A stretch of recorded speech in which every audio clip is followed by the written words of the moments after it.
নিয়োগের প্রতিশ্রুতি দিয়ে টাকা আত্মসাৎ, অভিযোগে বিদ্ধ সরকারি আধিকারিক। আপার প্রাইমারিতে চাকরি দেওয়ার নাম করে কোটি কোটি টাকা হাতানোর অভিযোগ এবার স্বাস্থ্য ভবনের আধিকারিকের বিরুদ্ধে। এই দুর্নীতির সিবিআই তদন্তের দাবি করে কলকাতা হাইকোর্টের দ্বারস্থ চণ্ডীপুরের বাদুড়িয়া থানার বাসিন্দা মোহাম্মদ মাজহার আলী। জানা গেছে, তাঁর স্ত্রীকে চাকরির প্রতিশ্রুতি দিয়ে প্রায় 53,50,000 টাকা হাতিয়ে নেয় স্বাস্থ্য ভবনের আধিকারিক নিখিল রঞ্জন বিশ্বাস। এবার পুলিশের কাছে ঘটনার কেস ডায়েরি তলব হাইকোর্টের। তৎকালীন চারঘাট পঞ্চায়েত প্রধানের স্বামী নিখিল রঞ্জন বিশ্বাস, তিনি একজন স্বাস্থ্যকর্মীও গভর্নমেন্টের।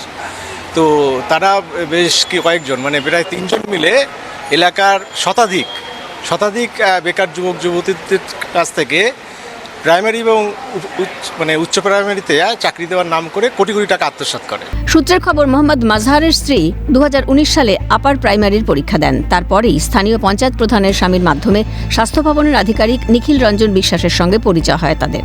অভিযোগ, নিখিল রঞ্জন জানান টাকা দিলেই চাকরি মিলবে, কিন্তু ধাপে ধাপে টাকা দিয়েও নিয়োগ মেলেনি।